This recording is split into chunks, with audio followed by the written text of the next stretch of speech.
Officer Maria Santos had been patrolling the quiet suburban streets of Millbrook for over 8 years. But nothing could have prepared her for the call that came through her radio on that cold Tuesday morning in November. The dispatcher's voice crackled through the static, reporting a domestic disturbance at 1247 Maple Avenue. What made this call different was the detail that followed. 2 7-year-old twins had managed to call 911 themselves.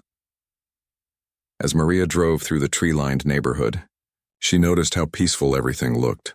Neat lawns stretched between modest 2-story homes, and the only sounds were the distant hum of morning traffic and the occasional bark of a neighborhood dog. It was the kind of place where serious crimes rarely happened, where the biggest incidents usually involved petty theft or noise complaints. But Maria had learned long ago that appearances could be deceiving, and some of the worst situations she'd encountered had been hidden behind the most ordinary-looking doors. Her partner for the day was Rex, a 5-year-old German Shepherd who had been with the K-9 unit for 3 years. Rex sat alert in the back of the patrol car, his dark eyes scanning the surroundings as they approached the address. The dog had an incredible ability to sense tension and danger, and Maria had come to trust his instincts completely. Today, she noticed Rex was more restless than usual, his ears pricked forward and his body tense. The house at 1247 Maple Avenue looked just like all the others on the block. A small front yard with a few scattered toys suggested that children lived there. A red bicycle lay on its side near the front steps, and a soccer ball sat forgotten near the driveway. The curtains in the front windows were drawn tight, which struck Maria as odd for a Tuesday morning, when most people would be letting in the natural light. As she parked the patrol car and stepped out, Maria could hear something that made her blood run cold. From somewhere inside the house came the sound of children crying. Not the normal crying of kids who had scraped a knee or been told no to something they wanted, but the desperate, terrified sobbing of children in genuine distress. Rex immediately began whining and pacing in the back of the car, picking up on the emotional turmoil coming from the house. Maria approached the front door carefully, her hand resting on her radio. She had responded to domestic calls before, and she knew how quickly they could turn dangerous. The crying seemed to be coming from somewhere near the front of the house, maybe the living room. She knocked firmly on the door and announced herself loudly enough to be heard throughout the house. "Police department. Open the door!" The crying stopped abruptly, replaced by an eerie silence that was somehow even more unsettling. Maria waited a few seconds before knocking again, this time more forcefully. She could hear movement inside the house now. Footsteps that sounded heavy and deliberate, like someone trying to move quietly but failing. After what felt like an eternity but was probably only 30 seconds, the door opened slowly. A man appeared in the doorway, and Maria immediately noticed several things about him that raised red flags. His clothes were disheveled, his shirt partially untucked and wrinkled as if he had been in some kind of struggle. There were what looked like fresh scratches on his neck and forearms, and his knuckles appeared to be scraped. Most telling of all was his demeanor. He was trying too hard to appear calm and normal, but Maria could see the nervous energy radiating from him. "Good morning, officer," the man said, attempting a smile that didn't reach his eyes. "I'm not sure why you're here, but everything is fine." "We received a 911 call from this address," Maria replied, keeping her voice professional but firm. "I need to come in and check on the welfare of the children who made the call." The man's facade cracked slightly. "Oh, that was just a misunderstanding. Kids, you know how they are. They were playing with the phone and must have accidentally called. Everything's perfectly normal here." But as he spoke, Maria heard something that contradicted his words entirely. From somewhere deeper in the house came a small, muffled voice, a child whispering urgently to someone else. She couldn't make out the exact words, but the tone was unmistakably fearful. "Sir, I'm going to need you to step aside so I can speak with the children," Maria said, her hand moving instinctively toward her weapon. Something was very wrong in this house, and every instinct she had developed over her years of police work was screaming at her to be ready for anything. The man hesitated, and in that moment of hesitation, Maria heard footsteps running across what sounded like a hardwood floor somewhere in the house. Then came the sound she would never forget, 2 young voices calling out in desperation. "Help us. Please help us. He hurt our mommy." The man's face went pale, and Maria saw his whole body tense as if he was preparing to run or fight. Behind her, Rex was barking now, sensing the danger and urgency of the situation. The dog's instincts were confirming what Maria already knew. Whatever was happening in this house, those children were in serious trouble. "Step away from the door, sir," Maria commanded, her voice taking on the authoritative tone she used in serious situations. "I'm coming in to check on those children right now." But instead of complying, the man began to close the door. Maria quickly put her foot in the doorway to prevent it from shutting completely. Through the gap, she could see into a hallway that led toward what appeared to be a living room. On the floor, she glimpsed something that made her heart skip a beat. What looked like drops of blood leading from the front of the house toward the back. The children's voices came again, closer this time and more desperate than before. "Please, officer, our mommy needs help. She's hurt really bad." Maria knew she couldn't wait any longer. Whatever was happening in this house had already gone too far, and those children needed her help immediately. She spoke into her radio calling for backup, but she also knew that she couldn't wait for other officers to arrive. Every second could make the difference between life and death for the family inside. As she prepared to push past the man in the doorway, she caught sight of two small faces peering around a corner at the end of the hallway. Even from a distance, she could see that the children looked terrified, their eyes wide with fear and their faces streaked with tears. They were trying to get her attention while staying hidden from the man at the door. This was clearly much more than a simple domestic disturbance, and Maria realized she was about to walk into a situation that would test every skill she had learned as a police officer. Maria pushed firmly against the door, using her body weight and training to get past the man who was trying to block her entry. The man stumbled backward, clearly not expecting the officer to be so forceful. As soon as she was inside the house, the smell hit her, a metallic scent that she recognized immediately as blood, mixed with something else that made her stomach turn. Rex was right behind her, having been released from the patrol car. The German Shepherd's nose immediately went to work, and Maria could see his body language change as he picked up scents that alarmed him. The dog's tail was low, his ears were pinned back, and he was moving with the careful, deliberate steps he used when he sensed danger. The two children appeared from around the corner where Maria had glimpsed them moments before. They were identical twin boys with dark hair and brown eyes, both wearing pajamas that were stained with what looked like blood. Their faces were tear-streaked and dirty, and they looked like they hadn't slept all night. When they saw Maria, they ran toward her without hesitation. "Officer, please help our mommy," the first twin cried out, grabbing onto Maria's uniform. "He hurt her really bad and she won't wake up." The second twin was right behind his brother, and Maria could see that his hands were shaking. "We tried to wake her up, but she just makes scary noises and won't open her eyes," he said through his tears. "There's blood everywhere and we don't know what to do." Maria knelt down to be at eye level with the boys, keeping one eye on the man who was now standing in the corner of the hallway, looking increasingly agitated. "What are your names?"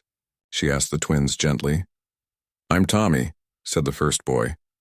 "I'm Timmy," said the second. "We're 7 years old and we live here with Mommy. Where is your mommy now?"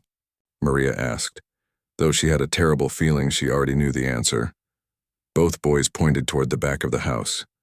"In the kitchen," Tommy said. "She's on the floor and there's so much blood." Maria's heart was racing, but she forced herself to stay calm for the children's sake. "Who is this man?" she asked, nodding toward the corner where the suspect was standing. "That's Mommy's boyfriend, Derek," Timmy said, his voice dropping to a whisper. "He came over last night and they were fighting really loud. Then Mommy started screaming and everything got quiet." Derek suddenly spoke up, his voice shaky and defensive. "They're just kids, officer. They don't understand what they saw. Their mother fell down the stairs. It was an accident." But Tommy immediately shook his head vigorously. "No, that's not true. We saw him hitting Mommy in the kitchen. She never went near the stairs." Rex had been moving around the hallway, following various scent trails. Suddenly, the dog became very focused on something and began moving purposefully toward the back of the house. Maria knew from experience that Rex had found something important, likely the source of the blood smell that was getting stronger as they moved deeper into the house. "Boys, I need you to go outside and wait by my police car," Maria instructed the twins. "There's another police officer on the way who will take care of you while I check on your mommy. But we want to help her." Timmy protested. "The best way you can help right now is by staying safe," Maria explained. "You were very brave to call for help, and now I need you to let me do my job." As the children reluctantly headed toward the front door, Maria turned her attention to Derek. "Sir, I need you to put your hands where I can see them and move away from the kitchen area." Derek's behavior was becoming more erratic by the minute. He was sweating despite the cool temperature in the house, and he kept looking toward the back of the house as if he was afraid of what Maria might find there. "Look, officer, this is all a big misunderstanding. The kids are confused and scared. Their mother just had a little accident." But Rex was now standing at the entrance to the kitchen, and the dog's body language was telling Maria everything she needed to know.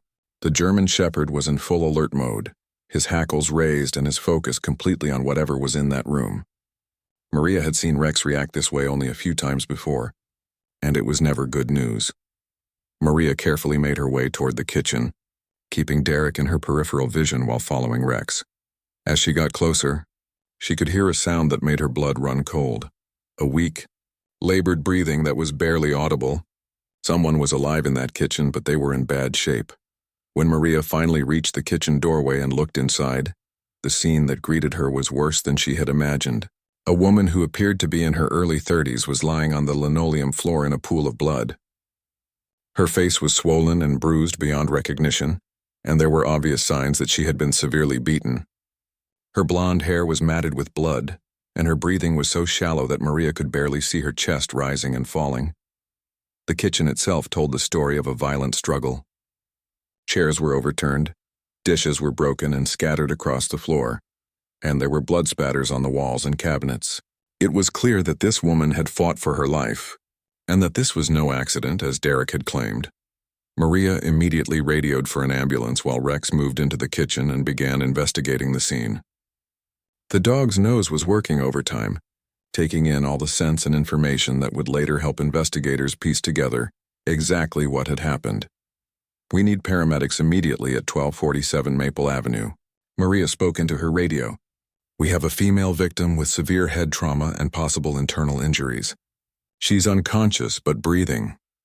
As she waited for the ambulance, Maria knelt beside the woman and checked for a pulse. It was weak but present, which meant there was still hope. The woman's injuries were extensive. In addition to the facial trauma, Maria could see defensive wounds on her arms and hands where she had tried to protect herself. Behind her, she could hear Derek pacing nervously in the hallway.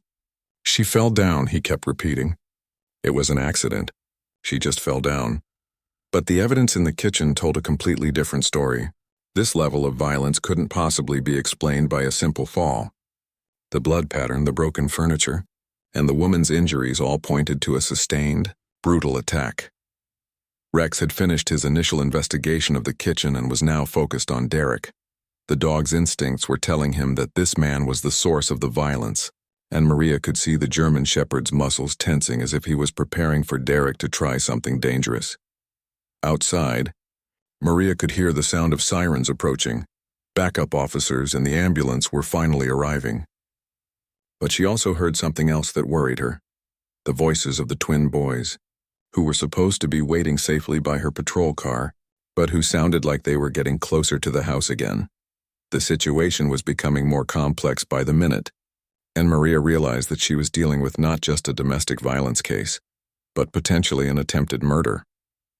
The woman on the kitchen floor needed immediate medical attention, the children needed to be protected from further trauma, and Derek needed to be taken into custody before he could cause any more harm. The sound of multiple sirens filled the air as backup units and the ambulance arrived at the scene.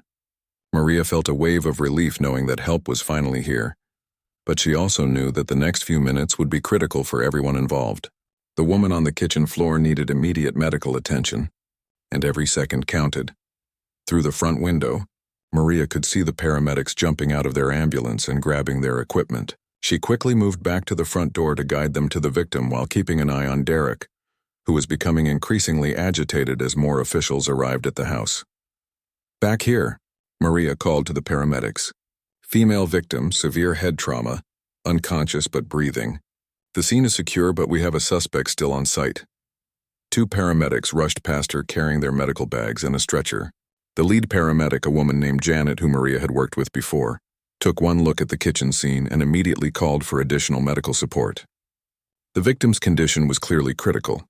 Meanwhile, Officer Rodriguez, Maria's backup, had entered the house and was now standing guard over Derek. "Sir, I need you to place your hands behind your back," Rodriguez instructed. Derek's composure finally cracked completely. "I didn't do anything wrong," he shouted. "She attacked me. I was just defending myself." But his story kept changing, and both officers noticed the inconsistencies. First it was an accident, then a fall downstairs that didn't exist, and now suddenly it was self-defense. Rex, who had been watching Derek carefully, began growling low in his throat, sensing the man's increasing desperation. Outside, Maria could hear the voices of Tommy and Timmy. Despite being told to wait by the patrol car, the 7-year-old twins had moved closer to the house. Drawn by their desperate need to know what was happening to their mother, Officer Williams, who had just arrived as additional backup, was gently trying to keep the children at a safe distance. "Is Mommy going to be okay?" Tommy was asking repeatedly. "We want to see her." "The doctors are helping your mommy right now," Officer Williams explained patiently. "The best thing you can do is stay here where it's safe and let them work." But Timmy was persistent. "We heard Derek yelling at her all night," he told Officer Williams. "He was saying mean things and throwing stuff. We were hiding in our room, but we could hear everything." These statements from the children were crucial evidence, and Maria made sure to document everything they were saying. The twins were providing a clear timeline of events that completely contradicted Derek's claims of an accident or self-defense. Inside the kitchen, the paramedics were working frantically to stabilize the victim. Janet looked up at Maria with a grim expression. "This is bad," she said quietly. "Multiple skull fractures, possible brain hemorrhaging, and her blood pressure is dropping. We need to get her to trauma surgery immediately." As they prepared to move the woman onto the stretcher, she suddenly made a weak sound, not quite words, but enough to show that somewhere in her unconscious state, she was still fighting to survive. Janet quickly checked her pupils with a small flashlight and shook her head. "Severe concussion at minimum. We're looking at life-threatening injuries here." The reality of the situation was sinking in for everyone involved. This wasn't just a domestic dispute that had gotten out of hand. This was an attempted murder case. The woman might not survive, and if she didn't, Derek would be facing murder charges. As the paramedics carefully lifted the stretcher and began moving toward the front door, the twins saw their mother for the first time since calling for help. The sight of her bruised and bloodied face and the oxygen mask covering her nose and mouth was more than the 7-year-olds could handle. "Mommy!" Both boys screamed simultaneously, trying to run toward the stretcher. Officer Williams had to physically restrain them to keep them from interfering with the paramedics' work. "She looks dead," Timmy cried out, his voice breaking with terror. "Is our mommy dead?" "Your mommy is alive," Janet assured them as she passed by with the stretcher. "She's very hurt, but she's alive, and we're going to take very good care of her at the hospital." Derek, who was now in handcuffs, seemed to realize for the first time how serious the situation had become. As he watched the paramedics load the stretcher into the ambulance, his face went pale. "I didn't mean for it to go this far," he muttered, though it wasn't clear if he was talking to the officers or to himself. Rex had been following the activity closely, and now the German Shepherd was focused on something new. The dog had moved to a corner of the living room and was showing intense interest in something behind a chair. Maria followed Rex's lead and discovered a cell phone that had been thrown there, likely during the struggle. The phone's screen was cracked, but it appeared to still be working. "This might be important evidence," Maria told Officer Rodriguez. "If the victim or the children tried to call for help earlier, there might be a record of it on here." As the ambulance pulled away with its sirens wailing, the twins were left standing in the front yard, holding on to each other and crying. They had been through more trauma in the past 12 hours than most adults experience in a lifetime, and they were clearly in shock. Officer Williams knelt down to talk to them. "Boys, we need to find somewhere safe for you to stay while your mommy is in the hospital. Do you have any family members we can call?" "Grandparents, aunts, uncles." Tommy wiped his nose on his pajama sleeve. "Grandma Sarah lives in the next town. She watches us sometimes when Mommy has to work late." "Can you give me Grandma Sarah's phone number?" Officer Williams asked gently. Timmy recited the number from memory, which impressed all the adults present. Despite everything they had been through, the twins were remarkably composed and helpful when it came to providing information that might help their mother or keep them safe. As Derek was being loaded into the back of a patrol car for transport to the police station, he suddenly called out to the twins. Boys, tell them what really happened. Tell them your mom started the fight." Both Tommy and Timmy turned to look at him with expressions of pure disgust that seemed far too mature for 7-year-olds. "You're a liar," Tommy shouted back. "You hurt our mommy and we saw you do it." Rex, who was still in the front yard with the group, barked sharply at Derek as if echoing the twins' sentiment. The German Shepherd had been part of many criminal investigations, but Maria had never seen him react to a suspect with such obvious dislike. As Derek's patrol car pulled away, the twins watched it go with a mixture of relief and continued fear. The immediate danger was over, but their mother was fighting for her life in a hospital and they had no idea what would happen to them next. The only thing they knew for certain was that they had been brave enough to call for help when their mother needed it most, and that their quick thinking might have saved her life. 2 hours later, Maria found herself at Millbrook General Hospital's trauma center, checking on the condition of the victim, who was now identified as Sarah Mitchell, a 32-year-old single mother who worked as a nurse at a local clinic. The irony wasn't lost on anyone that a woman who spent her days helping heal others was now fighting for her own life in the same hospital where she had probably comforted countless patients and families. Dr. Emma Chen, the lead trauma surgeon, met Maria in the hallway outside the operating room. The doctor's scrubs were stained with blood, and her face showed the exhaustion that came from working to save someone's life for hours. "Officer Santos, I'm glad you're here. Sarah's condition is extremely serious, but she's alive. What's the extent of her injuries?" Maria asked, pulling out her notebook to document the medical information that would be crucial for the case against Derek. Dr. Chen looked at her charts before answering. Multiple skull fractures, severe brain swelling, 3 broken ribs, a punctured lung, and internal bleeding that required emergency surgery. Whoever did this to her used extreme force repeatedly. This wasn't a single blow or a fall. This was a sustained, brutal attack that went on for some time. The medical evidence painted a clear picture of the violence that had occurred in that kitchen. Maria thought about the twins who had somehow slept through the initial part of the attack, but had been awakened by their mother's screams. Those little boys had witnessed things that would stay with them forever. Will she survive? Maria asked the question that everyone was thinking but afraid to voice. "The next 48 hours are critical," Dr. Chen replied honestly. "She's in a medically induced coma right now to reduce the brain swelling. Her body has been through tremendous trauma, but she's fighting. The fact that she made it through the surgery is encouraging." Meanwhile, across town at the police station, Detective Mike Harrison was conducting the initial interview with Derek Thompson, a 28-year-old construction worker who had been dating Sarah for about 6 months. Derek had requested a lawyer, but he seemed compelled to keep talking, as if he could somehow explain away the evidence that was mounting against him. "Look, Sarah has a temper," Derek told Detective Harrison, despite his lawyer's advice to remain silent. "She gets crazy when she's been drinking, and last night she just went off on me for no reason. I was just trying to defend myself." But Derek's story had holes that were impossible to ignore. The children had clearly stated that they heard Derek yelling and throwing things for hours before they heard their mother scream. The blood evidence in the kitchen showed that Sarah had been beaten while she was on the ground, not standing and fighting. Most damaging of all, Rex's investigation had found Derek's DNA under Sarah's fingernails, indicating that she had fought back against her attacker. Back at the hospital, Grandma Sarah, whose real name was Margaret Collins, had arrived to take care of the twins. She was a woman in her late 60s with kind eyes and gentle hands that immediately comforted Tommy and Timmy when she wrapped them in her arms. She had driven over an hour from the next town as soon as Officer Williams called her with the devastating news about her daughter. "Grandma, is Mommy going to die?" Timmy asked as they sat in the hospital waiting room.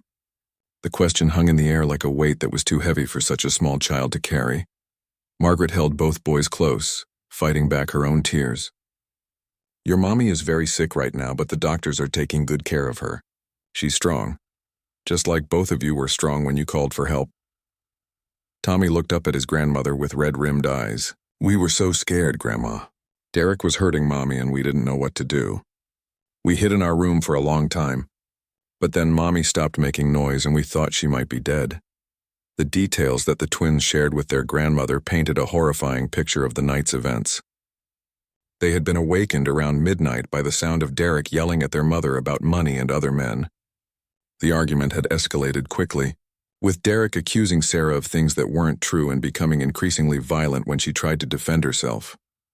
"We heard Mommy crying and asking him to stop," Timmy explained. "She kept saying she was sorry, but Derek wouldn't listen. He kept hitting things and breaking stuff." Officer Williams, who was still at the hospital to take the children's official statements, was carefully documenting everything they said. These witness accounts from the twins would be crucial evidence in the prosecution of Derek Thompson. Rex, who had accompanied Maria to the hospital, was lying quietly near the children's feet. The German Shepherd seemed to understand that Tommy and Timmy needed comfort, and his calm presence was helping them feel safer. Dogs had an amazing ability to sense human emotions, and Rex was doing his job as both a police dog and a therapy animal. Dr. Chen appeared in the waiting room with an update on Sarah's condition. "She's stable for now," the doctor reported to the family.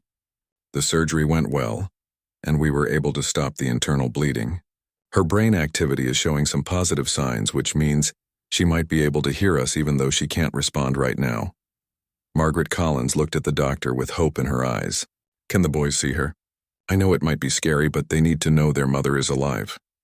Dr. Chen considered this carefully. "The ICU is usually restricted to adults only, but given the circumstances, I think we can make an exception. However, I need to prepare them for what they'll see. Your daughter is connected to a lot of machines right now, and she looks different because of the swelling and bruising." Officer Williams knelt down to talk to the twins at their eye level. "Boys, if you want to see your mommy, that's okay. But you need to understand that she's going to look different right now because she's hurt. The machines around her bed are helping her breathe and get better." Both Tommy and Timmy nodded solemnly. They had been through so much already that they seemed older than their 7 years. "We want to see her," Tommy said firmly. "We want to tell her that we got help like she taught us to do when there's trouble." As the small group made their way to the ICU, Maria reflected on how these two little boys had potentially saved their mother's life. If they hadn't been brave enough to call 911, Sarah Mitchell might have died alone on her kitchen floor while Derek came up with a story to cover his tracks. The ICU was a maze of beeping machines and monitors, but Dr. Chen guided them to Sarah's room with practiced efficiency. When the twins first saw their mother connected to the ventilator and surrounded by medical equipment, they both gasped and moved closer to their grandmother. "Hi, Mommy," Timmy whispered, approaching the bed carefully. "It's us. We called the police like you taught us, and they came to help you." Tommy took his brother's hand and they stood together beside their mother's bed. "We're okay, Mommy. Grandma is here and the bad man is gone. You just need to get better so we can go home." Sarah's vital signs on the monitor showed a slight increase in heart rate, as if somewhere in her unconscious state, she could hear her son's voices and was responding to their presence. Dr. Chen noticed this change immediately and made a note in Sarah's chart. "Keep talking to her," Dr. Chen encouraged the twins. "Hearing familiar voices can be very helpful for people who are in comas. Your mommy knows you're here." 3 days had passed since the attack, and the investigation into Derek Thompson was revealing a pattern of behavior that painted him as far more dangerous than anyone had initially realized. Detective Harrison had been working around the clock, and what he discovered made his blood run cold. Derek had a history that Sarah Mitchell apparently never knew about. 2 previous girlfriends in other states had filed restraining orders against him for domestic violence, though neither case had resulted in serious jail time. One woman, Jessica Martinez from Arizona, had been hospitalized with injuries similar to Sarah's just 18 months earlier. Jessica had been lucky. She survived, and Derek left town before he could be prosecuted. "This guy is a predator," Detective Harrison told Maria as they reviewed the case files. "He targets single mothers, moves in fast, and then becomes controlling and violent when they try to assert any independence. Sarah Mitchell was his type exactly. Vulnerable, isolated, trying to raise her kids alone." The evidence against Derek was overwhelming. In addition to the physical evidence from the crime scene and the children's eyewitness testimony, investigators had found text messages on Sarah's phone that showed Derek's escalating threats in the weeks leading up to the attack. He had been demanding that she stop working so many hours at the clinic, accusing her of flirting with doctors and patients, and threatening to teach her a lesson if she didn't start obeying him. Rex had been instrumental in processing the crime scene. The German Shepherd's nose had led investigators to additional evidence that human eyes had missed, bloodstains that had been hastily cleaned up in the bathroom, indicating that Derek had tried to wash off evidence after the attack. Rex had also found Sarah's car keys, which Derek had apparently hidden in the garage, suggesting he had planned to prevent her from leaving even if she had regained consciousness. At the hospital, Sarah's condition remained critical but stable. The brain swelling had decreased slightly, which Dr. Chen considered encouraging, but she was still in a medically induced coma. The twins visited every day with their grandmother, and the nursing staff had noticed that Sarah's vital signs consistently improved when Tommy and Timmy were in the room talking to her. "Mommy, we learned a new song at school today," Tommy announced during one of their visits. "Do you want to hear it?" Both boys began singing a silly song about frogs that they had learned in music class. Their young voices filled the sterile ICU room with life and hope, and several nurses stopped their work to listen. These children had been through unimaginable trauma, yet they were still finding ways to bring joy and love to their mother's bedside. Grandma Margaret had temporarily moved into Sarah's house to care for the twins, but being in the place where their mother was attacked was difficult for everyone. The kitchen had been cleaned and repaired, but Tommy and Timmy were afraid to go in there alone. They slept in their grandmother's room and wanted someone with them at all times, which was completely understandable given what they had witnessed. Child psychologist Dr. Amanda Foster had been working with the twins to help them process their trauma. "They're remarkably resilient," she told Margaret after one of their sessions, "but they're also carrying a lot of guilt about not being able to protect their mother. It's important that they understand that calling for help was exactly the right thing to do, and that they probably saved her life." The court proceedings against Derek were moving forward quickly. His lawyer was trying to negotiate a plea deal, but the district attorney was determined to prosecute him to the fullest extent of the law. With Derek's history of domestic violence and the severity of Sarah's injuries, he was facing charges of attempted murder, aggravated assault, and child endangerment. During his interrogation, Derek had eventually admitted to hitting Sarah, but he continued to claim it was self-defense. His story kept changing, however, and the physical evidence contradicted every version he told. The blood spatter patterns, the defensive wounds on Sarah's hands and arms, and the children's testimony all proved that Derek had been the aggressor in a prolonged and vicious attack. Officer Williams had become particularly invested in the case, partly because she had children of her own and couldn't imagine what Tommy and Timmy had endured. She made sure to check on the family regularly, bringing small gifts for the boys and offering support to their grandmother. "You boys are heroes," Officer Williams told them during one of her visits. "Because you were brave and called for help, your mommy is getting the care she needs." That took a lot of courage. Rex had also become attached to the twins.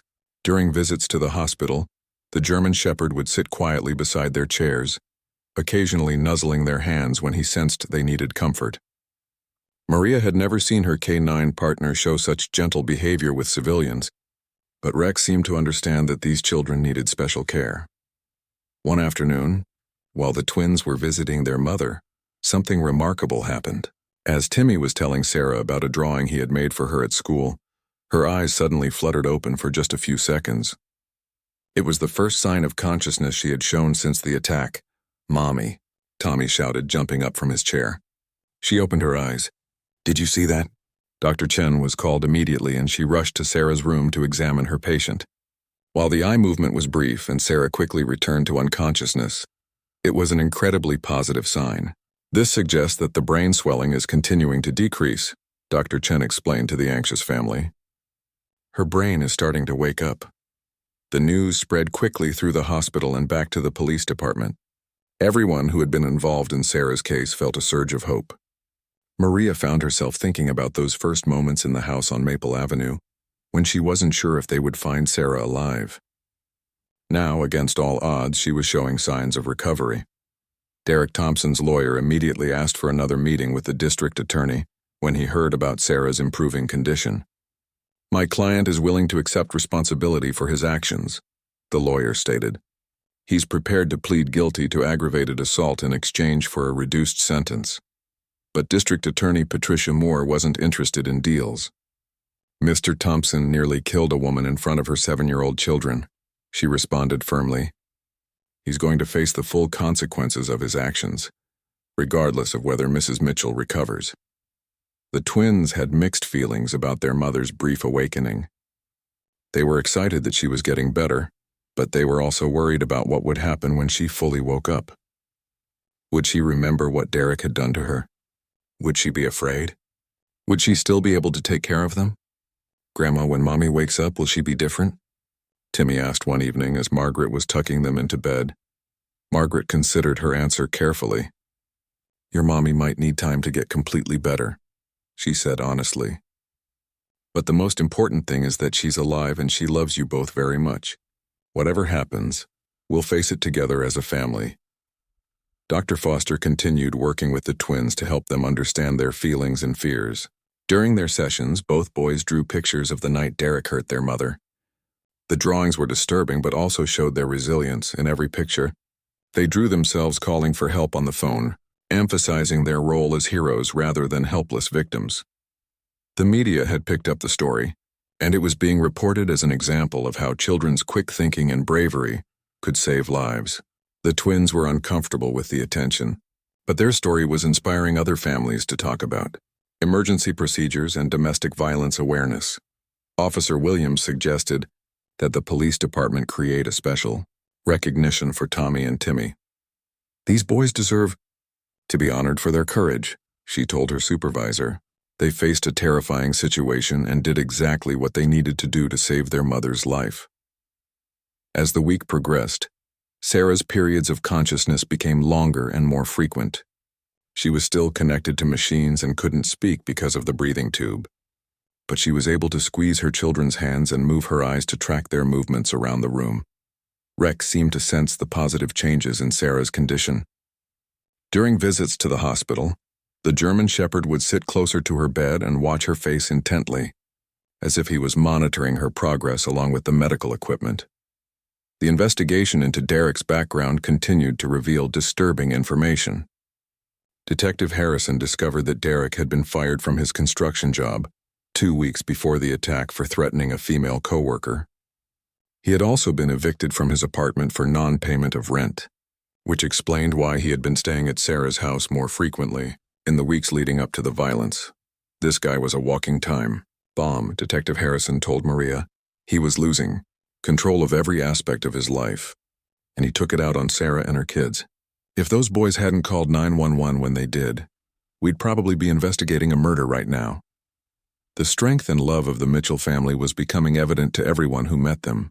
Despite everything they had been through, Tommy and Timmy continued to focus on helping their mother recover, bringing her flowers from the hospital garden and reading her stories from their favorite books.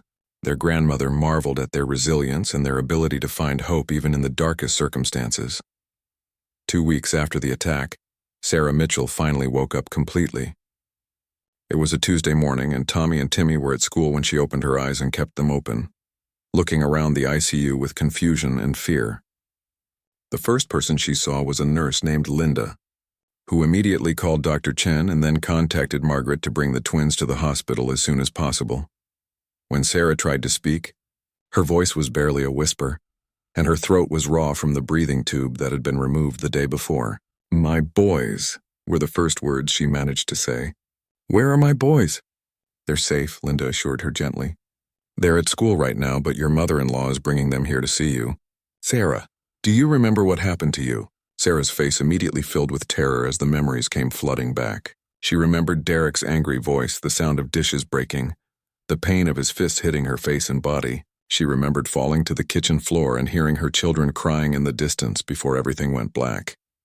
"Derek," she whispered, and her heart rate monitor immediately started beeping faster. "Where is Derek? Are my boys safe from him?" "Derek has been arrested," Linda explained calmly. "He can't hurt you or your children anymore. You're safe now." When Margaret arrived at the hospital with Tommy and Timmy, they ran to their mother's bedside with tears of joy streaming down their faces. Sarah was sitting up slightly in bed, and while she was still pale and bruised, she was awake and able to talk to them. "Mommy," both boys shouted at the same time, carefully hugging her around the medical equipment. "My brave boys," Sarah said, her voice getting stronger with emotion. "I heard that you called for help. You saved Mommy's life." Timmy looked up at his mother with serious eyes. "We were so scared, Mommy. We thought Derek was going to kill you. We hid in our room for a long time, but then we remembered what you taught us about calling 911 when there's an emergency." Tommy nodded vigorously. The police lady was really nice, and she had a police dog named Rex. He helped catch Derek and make sure he couldn't hurt you anymore. Dr. Chen examined Sarah thoroughly and was amazed by her progress. "You're making a remarkable recovery," she told her patient. "You have a long road ahead of you, and you'll need physical therapy to regain your full strength, but your brain function appears to be normal. You're very lucky to be alive." Over the next few days, as Sarah's strength improved, she was able to give her statement to Detective Harrison about the events leading up to the attack. Her account corroborated everything. The twins had witnessed and filled in details that helped investigators understand the full scope of Derek's violence. He had been getting more controlling and jealous for weeks, Sarah explained to the detective. "He didn't want me to work, didn't want me to see my friends, and he was constantly accusing me of things I wasn't doing. That night he came over drunk and angry because he saw me talking to a male coworker at the clinic." Sarah's statement revealed that Derek had threatened to kill her during the attack, and that he had specifically said he would hurt the twins if she ever tried to leave him. This information added additional charges to Derek's case, including terroristic threats and child endangerment. The twins were in therapy with Dr. Foster twice a week, and they were making good progress in processing their trauma. However, they were still having nightmares and were afraid to be alone in their house, especially in the kitchen where the attack had occurred. "Would it help if we got new furniture for the kitchen?" their grandmother suggested. "We could make it look completely different so it doesn't remind you of that scary night." Tommy and Timmy liked that idea, and they spent hours with their mother and grandmother, planning how to redecorate their home to make it feel safe again. Sarah was scheduled to be released from the hospital soon, and everyone wanted to make sure she had a peaceful environment for her recovery. Officer Williams and Rex visited the family regularly, both at the hospital and at their home. The twins had formed a special bond with both the officer and her canine partner, and Rex had become something of a therapy dog for the boys. The German Shepherd's calm presence helped them feel safe and protected. During one visit, Officer Williams brought special certificates for Tommy and Timmy, recognizing them as honorary junior police officers for their bravery and quick thinking during an emergency. The certificates were signed by the police chief and came with small badge pins that the boys wore proudly. "You boys showed incredible courage," Officer Williams told them during the ceremony. "Professional police officers train for years to learn how to respond to dangerous situations, but you knew exactly what to do when your family needed help." Rex seemed to understand the importance of the ceremony too. The German Shepherd sat at attention next to the twins as they received their awards, and he even allowed them to pet him and pose for pictures, which was unusual since he was normally very focused on his police work. Derek Thompson's trial was scheduled to begin in 6 weeks. His lawyer had made several more attempts to negotiate a plea deal, but District Attorney Moore remained firm in her decision to prosecute him to the fullest extent of the law. Derek was facing up to 25 years in prison if convicted on all charges. Sarah was dreading having to testify at the trial, but she knew it was important for Derek to be held accountable for what he had done.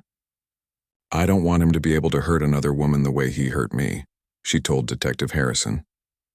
"If my testimony can prevent that from happening, then I have to do it." The twins would not be required to testify in court because of their age, but their recorded statements with Dr. Foster and the Child Advocacy Center would be presented as evidence. Both boys had been very clear and consistent in their accounts of what they witnessed, and their testimony would be powerful evidence of Derek's guilt. As Sarah prepared to leave the hospital, she reflected on how much her life had changed in just a few weeks. She had nearly died, her children had been traumatized, and her sense of safety had been shattered. But she had also discovered incredible strength within herself and her sons, and she had experienced the kindness of strangers who had gone above and beyond to help her family. "We're survivors," she told Tommy and Timmy as they helped pack her belongings to go home. "What happened to us was terrible, but we're stronger now because we got through it together." The boys nodded solemnly, understanding that their family had been through something that would change them forever, but also recognizing that they had proven they could face anything as long as they had each other. 6 months after the attack, the courtroom was packed as Derek Thompson's trial reached its conclusion. Sarah Mitchell sat in the front row, flanked by her mother-in-law Margaret and Detective Harrison. Her physical injuries had healed remarkably well, though she still bore some scars on her face that would likely be permanent reminders of that terrible night. More importantly, She had regained her strength and confidence through months of physical therapy and counseling. Tommy and Timmy were not in the courtroom. They were at school, living as normal a life as possible, while their mother faced her attacker one final time. The boys had made tremendous progress in therapy with Dr. Foster, and while they still had occasional nightmares, they were laughing and playing again. Their resilience continued to amaze everyone who knew their story. Derek Thompson looked very different from the man who had tried to intimidate Officer Santos 6 months earlier. Jail had not been kind to him, and he appeared thin and defeated as he sat at the defendant's table. His lawyer had advised him to accept the prosecution's offer of a plea deal that would have resulted in a 15-year sentence, but Derek's pride had prevented him from admitting guilt. Now he faced the possibility of spending the rest of his life in prison. District Attorney Patricia Moore stood to give her closing argument, and her voice was clear and strong as she addressed the jury. Ladies and gentlemen, this case is about a man who nearly murdered a woman in front of her 7-year-old children, and it's about 2 little boys who saved their mother's life by having the courage to call for help. Sarah felt tears welling up in her eyes as the prosecutor described the evidence that had been presented over the past week. The blood evidence, the medical testimony about her injuries, the character witnesses who had described Derek's history of violence, it all painted a clear picture of a dangerous man who had lost control and tried to kill her. The defendant wants you to believe that Sarah Mitchell somehow brought this violence upon herself, District Attorney Moore continued. But the evidence shows that Derek Thompson is a predator who targets vulnerable women and children. Sarah Mitchell did nothing wrong except try to build a life for herself and her sons. When it was time for the defense attorney to speak, he made a half-hearted attempt to argue that Derek had been drinking and wasn't in control of his actions. But the argument felt hollow in the face of overwhelming evidence, and even Derek's own lawyer seemed to understand that his client was guilty of the charges against him. Officer Santos was called as a witness and described finding Sarah unconscious on her kitchen floor while her children begged for help. Maria's testimony was powerful and emotional, and several jury members wiped away tears as she described Rex's reaction to the scene and the twins' desperate pleas for their mother. In 20 years of police work, I've never seen anything quite like what those 2 little boys did, Maria testified. They were terrified, but they knew their mother needed help, and they were brave enough to call 911 and guide us to her. Without their quick thinking, Sarah Mitchell would have died that night. Dr. Chen also testified about the extent of Sarah's injuries and the fact that she had come very close to dying. The level of violence required to cause these injuries was extreme, the doctor explained to the jury. This was not a case of someone losing their temper and throwing a single punch. This was a sustained, brutal attack that went on for an extended period of time. When Sarah was called to testify, the courtroom fell completely silent. She walked to the witness stand with quiet dignity, and her voice was steady as she described the escalating pattern of Derek's abuse and the events of that terrible night. He told me that if I ever tried to leave him, he would make sure I never saw my children again, Sarah testified. During the attack, he said he was going to kill me and that my boys would be better off without me. I remember thinking that I had to stay conscious somehow, that I had to survive for Tommy and Timmy. Derek stared down at the table during Sarah's testimony, unable to meet her eyes. For the first time since his arrest, he seemed to understand the full impact of what he had done, not just to Sarah but to her children who had witnessed his violence. The jury deliberated for less than 3 hours before returning with their verdict. Derek Thompson was found guilty on all charges: attempted murder, aggravated assault, terroristic threats, and child endangerment. When the verdict was read, Sarah felt a weight lift from her shoulders that she hadn't even realized she'd been carrying. During the sentencing phase, Sarah was given the opportunity to make a victim impact statement. She stood at the podium and looked directly at Derek for the first time since the trial began. "You tried to destroy my family," she said, her voice strong and clear. "You tried to take away my children's mother and leave them traumatized and alone. But you failed. We survived, and we're stronger now than we ever were before." She turned to address the judge. "I don't want Derek Thompson to ever have the opportunity to hurt another woman the way he hurt me. He's dangerous, and he should remain in prison for a very long time." Judge Robert Collins sentenced Derek Thompson to 25 years in prison without the possibility of parole for 15 years. It was the maximum sentence allowed under the law, and Sarah felt that justice had finally been served. After the trial, there was a small celebration at the Mitchell house. Officer Williams and Rex came by, along with Detective Harrison and several other officers who had worked on the case. Tommy and Timmy were excited to show everyone their redecorated kitchen, which now looked bright and cheerful with new yellow walls and child-friendly furniture. "Are you glad the bad man is going to jail for a long time?" Timmy asked Officer Williams as they sat in the living room. "I'm very glad," she replied, "and I'm proud of you boys for being so brave. You saved your mommy's life." Rex, now 8 years old and still working as a police dog, lay contentedly on the floor while the twins petted him. The German Shepherd had become something of a local celebrity because of his role in solving the case, but he seemed most content when he was simply providing comfort to the children who had stolen his heart. Sarah returned to work at the clinic part-time, and her colleagues welcomed her back with open arms. She had become an advocate for domestic violence awareness, speaking at community events about the warning signs of abusive relationships and the importance of having a safety plan. "I want other women to know that it's not their fault when someone hurts them," Sarah would tell audiences. "And I want children to know that calling for help when someone is in danger is always the right thing to do." Tommy and Timmy were now 8 years old and thriving in school. They had both decided they wanted to be police officers when they grew up, inspired by Officer Williams and Rex. They still visited the police station regularly, and they had become unofficial mascots for the K-9 unit. On the first anniversary of the attack, the family held a small ceremony at their house to remember how far they had come. Margaret made a cake, and they invited all the people who had helped them through their darkest time. Officer Williams, Detective Harrison, Dr. Chen, Dr. Foster, and several others. "Today isn't about what Derek did to us," Sarah told the gathered group. "Today is about celebrating the people who helped us survive and recover. Today is about being grateful for the love and support that carried us through." As the sun set over Maple Avenue, Sarah watched her sons playing in their backyard with Rex, laughing and acting like normal children should. They had been through something terrible, but they had survived it together. And while the scars would always be there, they were proof of their strength, not their weakness. The Mitchell family had learned that even in the darkest moments, there are people willing to help, that courage can come in small packages, and that love is stronger than fear. Tommy and Timmy had saved their mother's life by being brave enough to ask for help, and in doing so, they had shown everyone around them what true heroism looked like.